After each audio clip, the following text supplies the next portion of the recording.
एक पिता ने गुरुजी से जाकर कहा, गुरुदेव मेरा एक निवेदन है आपसे। गुरुजी बोले, बोलो क्या बात है, क्या चाहते हो? गुरुदेव मेरा बेटा कभी भजन नहीं करता। गुरुजी भजन नहीं करता।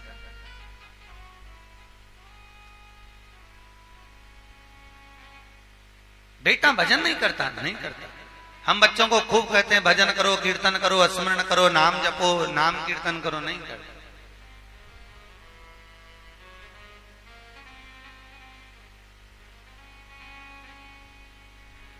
इतने में गुरुजी ने कहा, कल मैं आता हूं तेरे घर, तू चल, मैं भी तो देखूं तेरी औलाद को।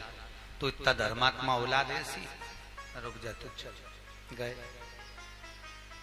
गुरुजी ने जाकर कहा, बेटा, अरे ओ विमलेश, इधर आ। विमलेश आया, बोलिए। चल मुख से बोल राधे राधे। अरे मुख से बोलना राधा राधा। विमलेश बोला, काय को बोलूं? मैं बोलूं काय को? अरे तो राधा राधा बोलने में कुछ जाता है क्या?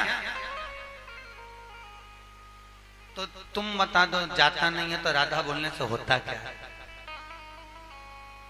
और राधा का मतलब क्या है, तुम बताओ। गुरुजी उल्टे चक्कर में पड़ गए। बताओ राधा का मतलब क्या, इसको क्या बताऊं? गुरुजी बोले, मैं तो नहीं बताऊंगा, पर एक बात है, तू पहले मुख से बोल तब बता। राधा का मतलब बता दो बस, कि राधा का मतलब है क्या। अब गुरुजी ने कहा, पहले तू मेरे को राधा राधा बोल तो मैं बताऊं मतलब। तू राधा बोल, कि नहीं बोलूंगा, तुम तो बताओ कि राधा का मतलब है क्या, राधा बोलने से क्या फल मिलता है, क्या होगा इसको बोलने से। तो गुरुजी बोले, ये तो तू कहीं पे भी किसी से भी पूछ लेना, कोई भी बता देगा कि राधा का मतलब क्या। अच्छा ठीक है। बहुत अड़ेला था ये लड़का। अब आया समय, 6-8 महीने हो गए। 8-1 महीने बाद में और इसके प्राण छूट गए। और प्राण छूटे तो यम के दूत बंदी बनाने के लिए आए। और यम के दूत जब बंदी बनाने आए तो यमराज के दूतों से कहा, कौन हो रहे तुम?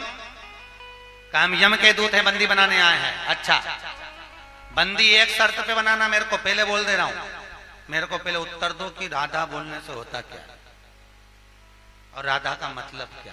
तो मुझे बनाओ, नहीं तो जाओ। अब बंदी दौड़ कर गए यमराज के पास में। धर्मराज से कहा, महाराज जी, यमराज से कहा, प्रभु करें क्या? यमराज ने कहा, क्या बात है? वो चलने को तैयार नहीं, कि प्रश्न है हमारा, उसका उत्तर दो फिर चलूंगा। चलो चलो। यमराज आए। धर्मराज ने कहा, क्या बात है रे भैया, क्या हो गया? कि मेरा उत्तर दो कि राधा बोलने से होता क्या, राधा का मतलब क्या। तो चलूं तुम्हारे साथ, नहीं तो नहीं जाऊं। या फिर तुमसे ज्यादा कोई विद्वान हो तो उसको लिया जाओ।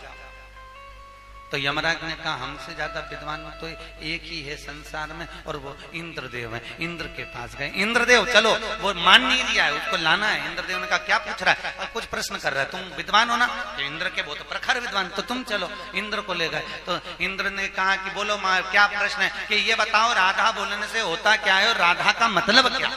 तो इंद्रदेव खुद सिंहासन पे बैठे तो चुटैया घुमाने लगे, तो मालूम नहीं। तो तुरंत बोला, जब तुम्हें मालूम नहीं है तो एक काम करो, एक पालकी बनवाओ, एक साइड से तो यमराज उठाएगा, दूसरी साइड से तुम उठाओ, और मुझे लेके चलो तुम अपने गुरु के पास, जो ज्यादा विद्वान है उसके पास। तो इंद्र से पूछा, ज्यादा विद्वान कौन है? इंद्र ने कहा, ब्रह्मा जी विद्वान है, उनके पास चलो। अब एक साइड से तो कौन उठा रहा है? इंद्र। और एक साइड से कौन उठा रहा है? यमराज, धर्मराज। और पालकी में कौन बैठा? वही सेठ जी का छोरा, पालकी। और चलो अभी ब्रह्मा जी के यहाँ पहुंच गए। ब्रह्मदेव के पास में इंद्रदेव। तो ब्रह्मा जी सोचे, ये कौन सा जीवात्मा आ रही है जिसकी पालकी स्वयं इंद्र और यमराज उठा के ला रहा है। ब्रह्मा जी ने तो साष्टांग दंडवत कर लिया, साष्टांग दंडवत। इतने में इंद्रदेव बोले, दंड मत करो, दंडवत करना ही नहीं, पगला है, पालकी में दंडवत ना करिए। तो ब्रह्मा जी ने कहा, हुआ क्या? इसका एक प्रश्न है। क्या प्रश्न?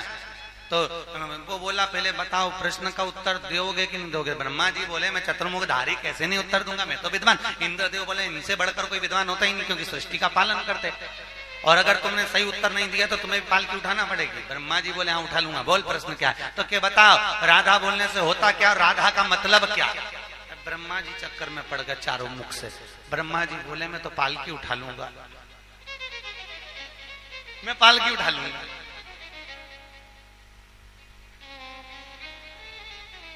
ब्रह्मा जी भी पालकी उठाए। अब इंद्र, ब्रह्मा और यमराज तीनों पालकी लेके, ब्रह्मा जी ने कहा मुझसे ज्यादा अगर कोई विद्वान है तो वो एक ही है कि कौन, के शंकर जी है। शंकर जी के पास, भोलेनाथ जी के पास गए। शंकर भगवान देखिए आज पहली बार कोई ऐसी जीवात्मा आई है जिसको लेके ब्रह्मा, इंद्र, यमराज तीनों पालकी उठा के लाना है। शंकर भगवान ने ऐसी जीवात्मा को धन्यवाद दिया। वाह वाह, आइए। इतने में ब्रह्मा जी बोले धन्यवाद ना दीजिए, प्रश्न में उलझा दिया है। कि प्रश्न क्या है? उसने कहा पहले बताओ उत्तर दोगे? भगवान शंकर बोले जरूर देंगे, हमारे मस्तक पे गंगा विराजमान है, गंगा विद्वत्ता का प्रतीक है। बोलो क्या प्रश्न है? कि राधा बोलने से होता क्या, राधा का मतलब क्या है? शंकर भगवान बोले हमें ही नहीं मालूम। तो क्या लग जाओ पालकी उठाने, आ जाओ।